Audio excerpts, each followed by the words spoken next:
Jubilito TV Official. Okay, so yun. Inyo, sa mga kabagis, this is Jubilito TV Official at eto na naman po muli ang isang edisyon po ng ating reaction video, mga kalingap at kabagis, no?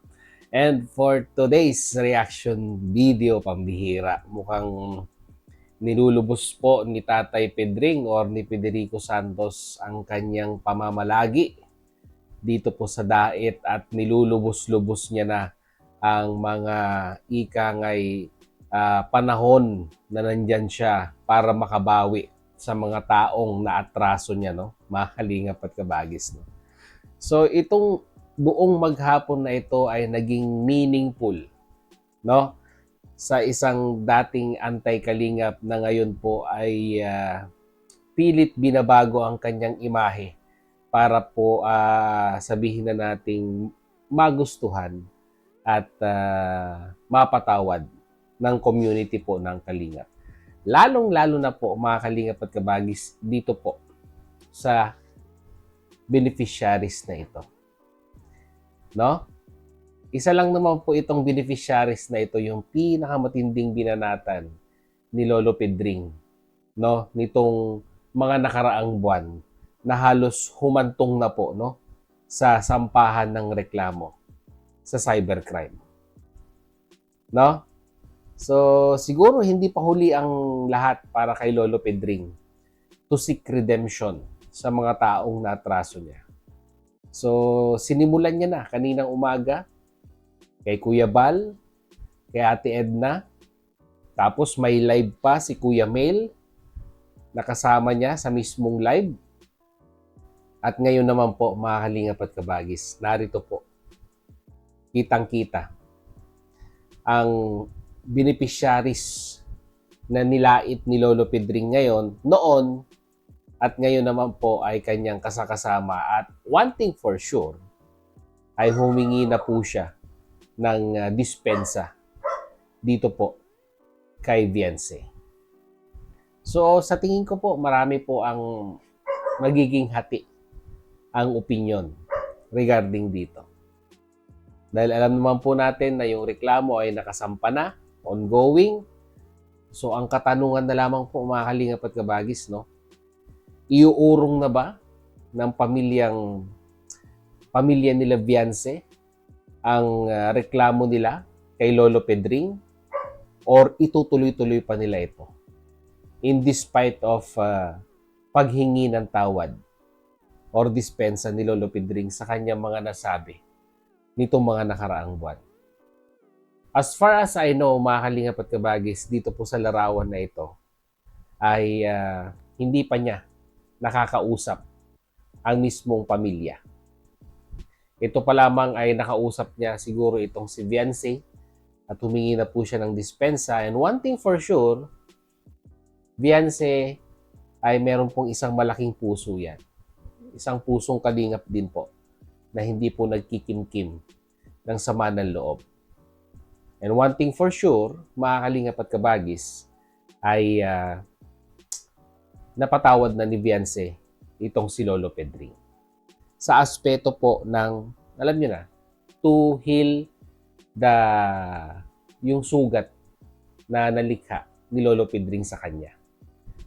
Kagaya nga ng sinabi ko kanina, mga kalingap at kabagis, no? Ano ang magiging opinyon ng tatay at nanay ni Viance? Ngayong ito pong si Lolo Pedring ay nandito na sa Dait at sinisimulan niya na po, no, ang paghingi ng paumanhin at patawad sa mga taong kanyang naargabyado. Lalong-lalo na dito po sa Batalero family. No? At may balita po tayo, mga kalingap at kabagis, na bukas, no, ay mukhang si Lolo Pedring po ay pupunta, no, kila Viance para po once and for all ay makahingi na siya formally ng dispensa sa pamilya. Ang tanong na lamang po dito, mga kalingap at kabagis, ay ito kayang Batalero family ay ready nang tanggapin yung paghingi ng dispensa ng isang Federico Santos na once upon a time ay talagang grabe po ang pambabalahurang kanyang ginawa, no? Dito po sa pamilyang ito. Yun po yung isa sa pinakamalaking katanungan. At yung kasong naisampa kay Lolo Pedring ng Batalero family, ito kaya ay uusad pa or i-dismiss na? No? Mga kalingap at kabagis. Alam ko sa mga viewers, yung iba dyan, may mga pusong mapagpatawad yan. Di ba? Nasabihin nila, patawarin na natin kasi, di ba? Nag-extra effort naman si Lolo Pedring na pumunta dyan at humingi ng kapatawaran sa kanyang mga nagawang pagkakamali. At meron din naman siguro magsasabi na naghahangad ng hustisya na kung saan ay pwede namang magpatawad. Pero yung damage na nalikha, nandyan na yan. Nakapagsampa na ng reklamo, harapin na lang ni Lolo Pedring yung consequences ng mga action na kanyang ginawa. So sa tingin ko po, magiging hati ang opinion ng mga viewers dito. No? Yung iba'y papabor sa ginawa ni Lolo Pedring o ni Federico Santos at yung iba naman po ay hindi pabor, no? At ang gusto po nila ay tuloy ang kaso, pwedeng patawarin pero tuloy po ang kaso. So, nasa pamilya Batalero na lang po yan, mga kalingap at kabagis, no? Kung ano po ang kanilang magiging desisyon dito po sa paghingi, no? Ng paumanhin, ng patawad ni Federico Santos dito po kay Viance at sa kanyang pamilya. No? So, siguro bukas may aantabayanan na naman tayo, mga kalingap at kabagis, no? Because it is an evolving event, lalong-lalo na bukas is po, no? Kalingap Ball. No? So, I think nakita na ni Presbyrador itong si Lolo Pedring na isa sa mga kanyang kabalitaktakan din po noon, nung kasagsagan po ng issue. At sa tingin ko nakapag-ayos naman na po sila. At sino pa?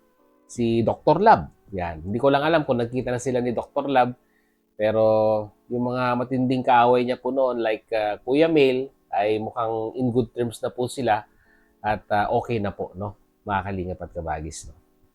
So, yun lang po ang aantabayanan natin bukas. At ito ay isang quick update lamang po sa mga ginagawa ni Lolo Pedring ngayong nandyan po siya sa Daet.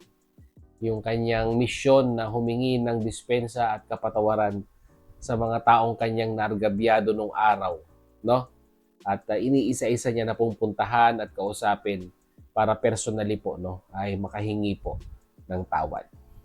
So, yun lang po ang ating reaction video for today. And once again, ang katanungan, at pwede po ninyong i-comment sa ating comment section. Pabor po ba kayo sa ginagawa ni Lolo Pedring ngayon na pinupuntahan at kinakausap yung mga taong kanyang naargabyado at humihingi ng dispensa?